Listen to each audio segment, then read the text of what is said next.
the first ever number one seed who was seen as the underdog throughout this series, right? I mean, this team doesn't feel like a number one seed because no one at all is talking about them. And it is, of course, Come on, Nuggets. man. Nuggets. I predicted them to take this series in 5. What are you Oh, talking yeah. about? I mean, we are the average NBA fans, and we are all obviously giving you most of the time, 90% of the time, unbiased opinions. But at the same point in time, apart from us, no one did talk about them. But man, oh man, this was one of the best games I've seen this playoff run, except for the Lakers, where I just talked about being unbiased, but here I am being biased again. But this was a brilliant game. I saw it from the first tip off to the last minute, and man, oh man, I mean, there was offense, there was no defense, and there was defense and no offense at points of time. Jamal Murray was back in his prime. He was the bubble Murray. They went and said, they asked him on post game. Kenny asked him, "Is this bubble Murray or is this, injury free Oh, Murray?" yeah. And he said, "This is injury free Murray. This is the man I am. The playoffs just elevate my game." And 34 points, 11 for 19, step backs, middies, off the dribble. He was just going all out for it, guys. What did you have as your impression for this game? Oh, like you said, it was a very good game. And I think a lot of the things that happened in the game, we were discussing it even that we were almost all the points that we pointed out that was true. That Jokic was gonna have trouble guarding those pick and rolls, and they were aggressive with that. They had Jokic show a lot high, which I think was the right call. And I think the depths of Denver Nuggets showed in this game exactly what we pointed out. And Jamal Murray was gonna be my X factor for this series, and I feel like he has shown up. And I think he was somewhat offended even by that question, wherein he said, "I don't know how many times I have to prove myself that there wasn't a bubble, like it wasn't a fluke. This is who I am. This is what I do, and I don't know how many times I have to prove my game for y'all to really believe in me." And I feel like he's for real, and he can obviously match up against Devin Booker as good as he's been. I feel like Devin Booker, Chris Paul, and like the Suns overall, Kevin Durant. I think they're tough shot takers and tough shot makers. And for Denver, I think Jamal does the same thing, wherein he takes really tough shots, but he makes them. But other than that, Jokic creates a really good offense where he creates easy shots for the team.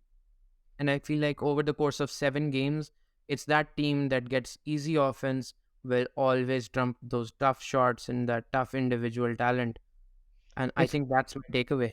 it's crazy to think how it's probably like, you have two Hall of Famers, guaranteed Hall of Famers in Chris Paul and Kevin Durant on that team. Someone who probably is going to be an Hall of Famer in Devin Booker, and you have the two-time MVP in Nikola Jokic, and still Jamal Murray was the best player on that court last night. And playoffs are all about who is the best player on either team, or who is the best player on the entire court at one point in time. And Jamal Murray throughout the 30 plus minutes that he played, he was the best player. He looked better than Jokic. And talking about Jokic, I mean, the offense really ran through him, and he was great on the board too, but he missed a lot of bunnies. And, if Jokic was in his form last night, he could have probably given them a 30-point triple double. And this game, we would And have I think stopped that talking that about should be Suns as a scary contender. about this. Yeah, I think that should exactly. be scary for the Suns that Jokic had a bad game and they still got almost blown out. They didn't really stand a chance. It almost looked like a cakewalk for the Denver Nuggets. And I predicted a 5 game series, and I feel like it might just end in 4 because the Suns Hey, feel like they're lifeless at this point. Like we discussed, I feel like CP just felt scared of the moment. He was just not shooting, and DeAndre Ayton, he was just watching. I think I saw a clip of him just standing outside the court and watching Jokic get offensive boards. So I don't know if the Suns are up for the challenge.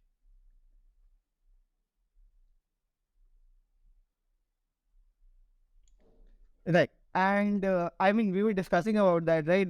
The matchup wise, we saw Aaron Gordon really guard Kevin Durant, and Kevin Durant was really nice as well. I mean, he was not missing any shots at all, even with Aaron Gordon having a hand on his in the face entire time. But at the same point of time, I mean, he did have 29, but it was nowhere where you thought after the second quarter that Suns could pull away with this game.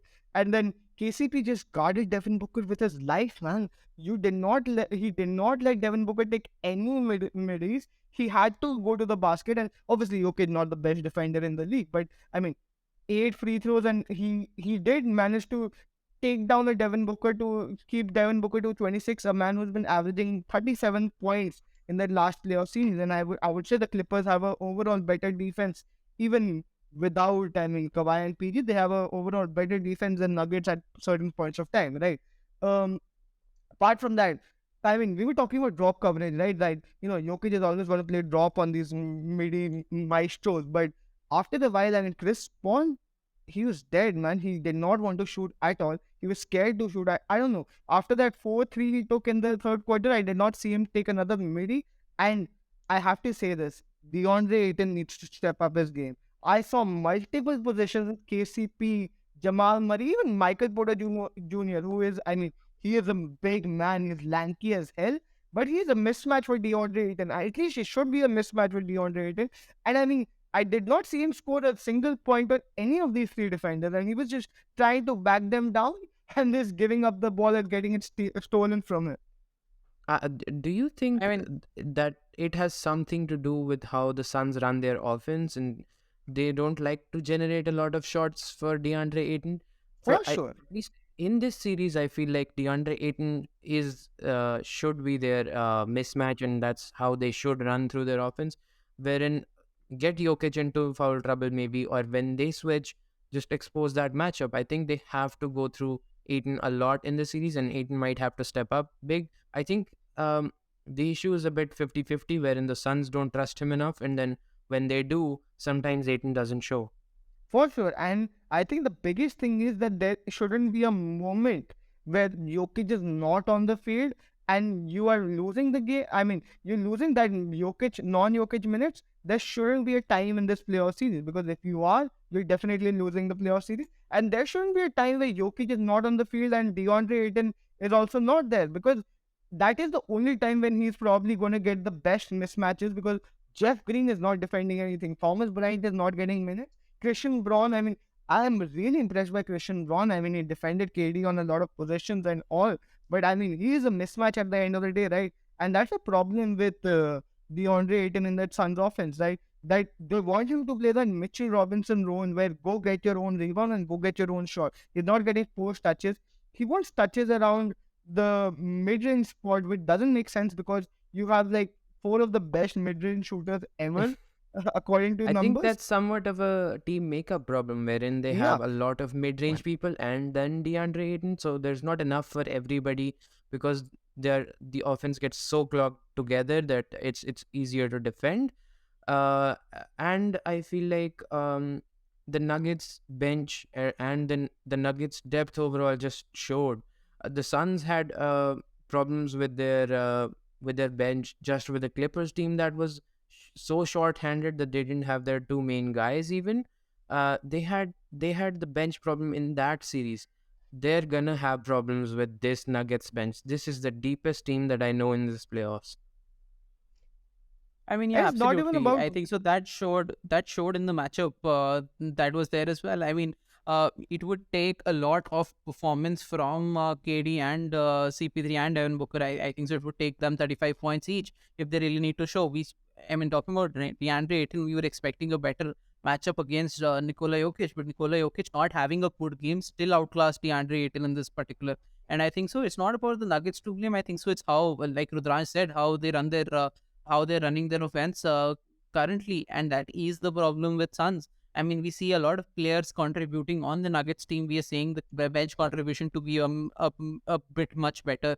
I mean, if you want the big three on the field, the Suns bench need to be better off. I mean, if the Suns bench is not good enough, then all the big three cannot be on the field at the same point of time, because you'll need someone to come in on those off minutes and score over there as well.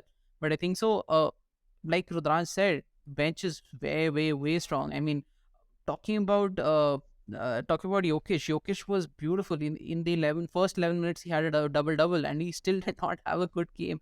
That is how, and that's how you know that this matchup is totally dominant on one side. I was hoping that some Suns could come back Suns could come and probably woo Nuggets a bit, but I don't think so. This is coming back anytime. I think so. I am also predicting 4-0. It does not matter if you have a home court advantage or not. It does not matter if you have a referee advantage. I mean, even if they could pay the referees, I don't think so. They can win the series. They cannot come back in the series Oof. anytime. Abysmal performance from the Suns. I mean, they tried to do, they were average. I won't say they were abysmal. They were average, but average is not going to cut it. For the team like that the Nuggets have, they need to be extraordinary in each game to win the series. And I'm not seeing any extraordinary performances coming anytime soon. So I have another question for you guys. In a matchup where Christian Braun can dominate the game, wherein he can be a player that stands out and a player like Durant doesn't, do you think there is a problem with forming super teams wherein you cut your team so short, you don't have any depth in your team, and you're heavily relying on those top three guys to just do it all for you? Does it come crashing and burning if you do not have a proper team around those stars? Come playoff times, come when it's like when it matters the most. I feel like those teams in the recent past have just crashed and burned. I mean, you think about the last two super teams, right? The last two proper big three teams. It's probably the Lakers, which, I mean, matchup wise and just not even matchup wise, like just fit wise, they were not supposed to be a big three. Russell Westbrook did not fit with AD and LeBron at all. And more to that, where they gutted their team and they had like 39-year-old Melo coming off the bench, who was the best 3-point shooter. I mean, I'm not even going to talk about how that was a disappointment, how that was a failure. But even the Brooklyn Nets team, right? Barring that they did have a lot of injuries, I mean, who was on that team, right? Joe Harris could not defend for shit. I mean, Blake Griffin, a 35-year-old Blake Griffin post injury. Who This is actually what, gave them good minutes. yeah, He he was did. one of the better players on that team, I feel like, Yeah, in terms because of the role players. no one could grab rebound for shit that season. And then you had Yeah. Nicholas Claxton, who, I mean, this is pre this season. Nicholas Claxton, who could not shoot a free throw to save his life. I mean, he was below 40% from free throw line. I mean, Mitchell Robinson would be proud of him. And who else was on that? Shaquille O'Claxton. Shaquille O'Claxton for sure. I mean, the only player that you could see who was productive in that team, who went on and had a uh, uh, productive season, is Bruce Brown, who is currently on the Nuggets and giving them a lot, being that sixth man. I mean, And I feel like even he was underutilized on that Nets team just yeah, because of that big three.